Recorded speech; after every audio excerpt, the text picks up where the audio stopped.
Қайырлы күн, 5-ші сынып оқушылары. Бүгінгі видеода Эксел оқулығының workbook'ын түсіндіріп беретін боламын. Яғни бізде 4-ші бөлімнің жалғасы 33, 34, 35-ші беттерді түсіндіремін. Видеоны көріп бастамас бұрын каналға тіркеліп аламыз. Ендеше сабақты бастаймыз. 4-ші жаттығу exercise 4 jobs, яғни жұмыс, мамандықтар. Complete the crossword, яғни кроссвордты толықтырамыз. Which of the jobs can you see in the pictures? Суреттен қайсы мамандықтарды көріп тұрсың дейді. Label the pictures. Сол суреттің асты мамандықтарды жаз дейді. Бірінші, tag across дейді, and down дейді. Across дегеніміз жанына қарай, яғни солдан оңға қарай. Ал down дегеніміз жоғардан төмен қарай. Енді екінші, this person works at a school. Бұл адам мектепте жұмыс жасайды дейді. Яғни ол кім екен? Teacher, екіншісіне teacher сөзін жазамыз. Келесі, across-тың барлығын толықтырып шығамыз. Бірінші, екінші, 5-ші, 6-ші, 7-ші дегендерді. 5-ші, this person takes photographs. Бұл адам суретке түсіреді дейді. Яғни ол кім болады? Photographer болады. 6-ші, this person repairs cars. Бұл адам машина жөндейді дейді. Ол механик. 7-ші, this person looks after sick people. Бұл адамдар ауырған адамдарға қарайды дейді. Яғни ол nurse, медбике. Келесі 9-ші, this person looks after sick animals. Бұл адам ауырған жануарларға қарайды дейді. Яғни ол vet, жануарлардың дәрігері. Енді бірінші, this person does people's hair. Бұл адам адамдардың шашын жөндейді, жасайды дейді. Яғни ол hairdresser. Үшінші, this person plays football. Бұл адам футбол ойнайды дейді. Ол footballer. This person flies planes. Бұл адам ұшақпен ұшады дейді. Ол pilot, пилот. This person types letters. Бұл адам хат жазады. Яғни ол хатшы, секретаршы, secretary болады. Енді A, B, C, D деген сурет берілген екен. A суретіндегі ол кім? Hairdresser. B-дағы ұшқыш pilot. C-дағы vet. D-дағы механик екен. Осы жауаптарды жазып аламыз. Келесі 5-ші жаттығу exercise 5.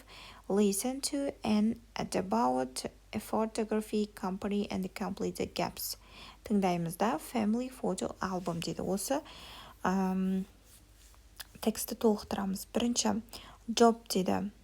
Professional photographer, ол профессиональный фотограф дейді. Description, take photographs as weddings, birthday parties, екі дегенге birthday parties қоямыз. And other family events. Job qualities, calm. Үшінші, patient and creative. Креативный болу керек екен, Working hours, яғни full-time job, call деп номерін қалдырған, and ask for Нұржан дейді. Яғни бұл жерге жазамыз осылай. Келесі 6-ші жаттығу exercise 6. Listen and write the activities. Яғни тыңда және мұндағы активитиларды толықтыр дейді. Аялымыз diary дейді. Аялымның күнделігі дейді. 9-дан 12-ге дейін ол яғни teaches maths, яғни математика оқиды. Одан 12:30-да eats lunch, түскі ас ішеді. 1-ден 3:30-ға дейін teaches music, музыка оқиды.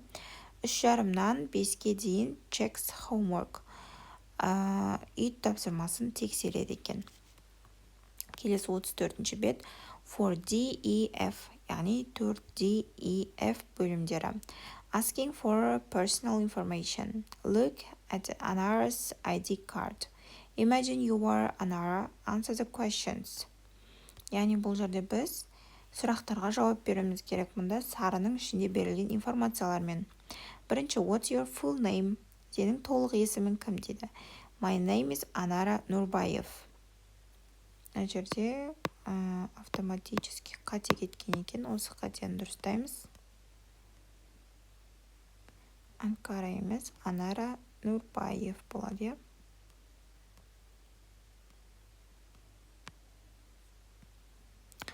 Келесі, how old are you? Сен қаншадасың дейді. I'm 22 years old. Мен 22 жастамын. Where do you live? Сен қайда тұрасың? I live at 2021 Old Kent Road in London. Лондонда Old Kent Road деген жерде тұрамын дейді. What's your phone number? Сен телефоның қандай дейді, яғни жазған номерді жазамыз оқушылар. What do you do? Сен не істейсің дейді. I'm a student, мен студентпін, but I work part-time at a supermarket. Бірақ мен супермаркетте жұмыс жасаймын дейді. Келесі, екінші жаттығу exercise 2 phrases дейді. Бұл жерде A тапсырмасында сәйкестендіреміз. Match the words to form phrases. Яғни бұл жерде біріншісі save, ол C жауабы болды, save money. Ақшаны сақтау, я. Екінші school, яғни D болады, holidays, мектеп мейрамдары, я. Үшінші light work. Төртінші get permission 5 hours a day болады. Күніне 5 мезгіл 5 сағат деген секілді. Келесі B тапсырмасы use the phrases to write sentence below. Яғни бұл жерде осы 5 сөзді қатыстырып сөйлем құрамыз керек. Мысал ретінде жазып қойдым, оқушылар осын жазып аламыз. My brother wants a part-time job to save money for a new computer. I go camping during the school holidays. 14 years old can work only for 5 hours a day. I have to get permission from my parents to go to Excel's birthday party. Teenagers can work part-time, but they have to do light work. Келесі, үшінші жаттығу exercise 3 everyday English дейді. Use the sentences to complete the dialogue. One sentence isn't necessary.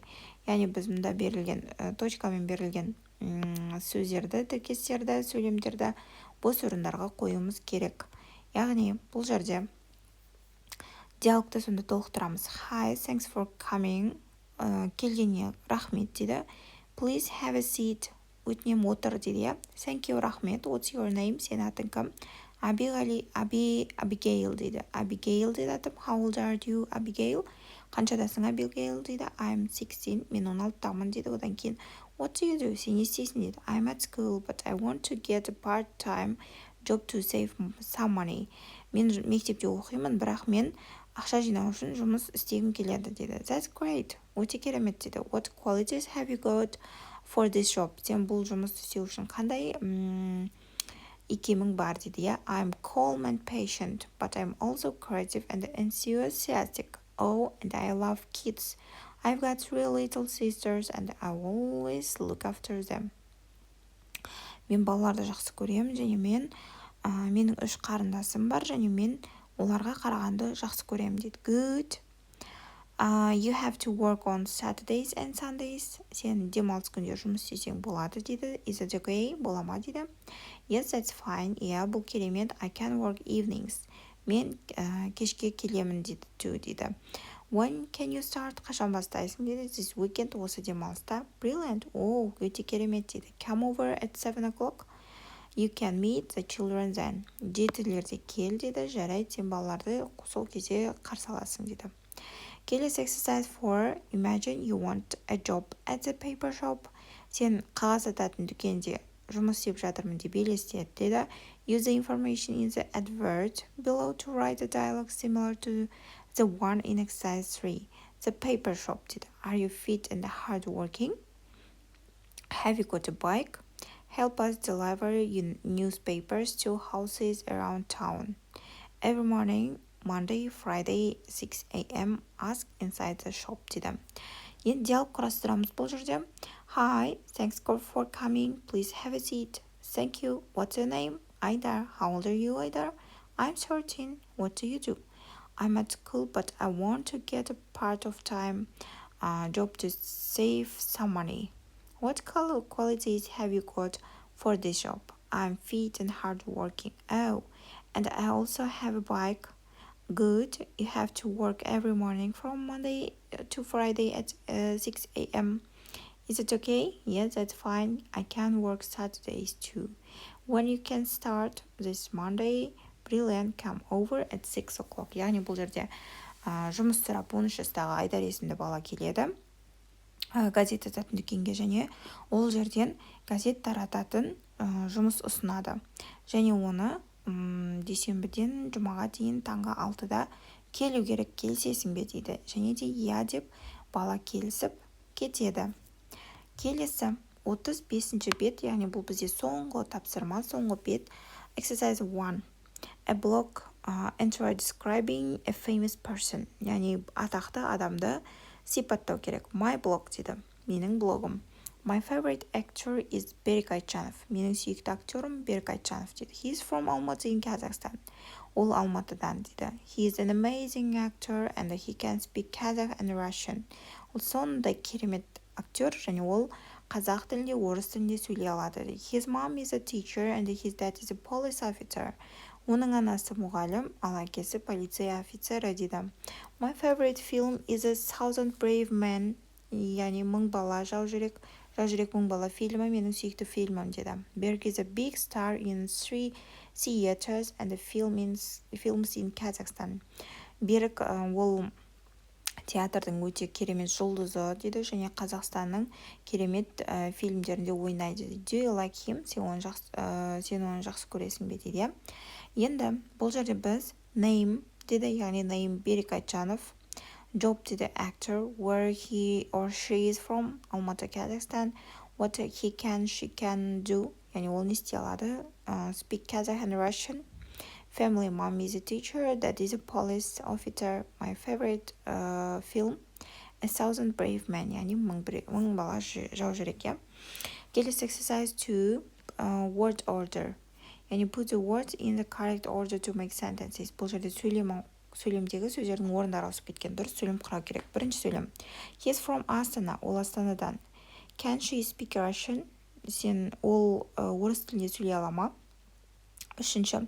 What's your favorite film? Сенің сүйікті фильмің қандай? Төртінші. He can play basketball. Ол баскетбол ойнай алады. Бесінші. Is he Britain? British. Ол британдық па дейді. Her mom is a doctor. Оның анасы дәрігер дейді. Келесі үшінші тапсырма. Collect information about your favorite actor or actress. Өзің сүйікті актер немесе актрисаңды таңдап ал дейді. Және find out. Ол қайдан, ол не істей алады, және оның отбасы жайында жаз дейді. Name, мысалы мен Gerard Depardieu'ді алдым. Яғни ол Франциядан, ол ағылшын француз тілінде сөйлей алады дедім. Оның анасы үйде homemaker дегеніміз ол жұмыссыз, яғни үйге қарап отырған ана деп. That is a metal worker. Оның әкесі темір ұстасы екен. Және менің сүйікті фильмім деп мысалға La Voix step by step жаздым. Келесі exercise 4, use your notes in exercise 3. Үшінші жаттығудағы информацияларды қолдан дейді. To complete the block entry below. Бұл жерде уже біз бірінші жаттығу секілді блок жазымыз керек. Яғни менің сүйікті актерім мынау, ол мына жерден дүниеге келген деген секілді. Мен уже жазып қойдым оқушыларды дайын етіп. Осымен оқушылар біздің сабақ талдауымыз аяқталды. Келесі сабақта кездескенше сау болыңдар.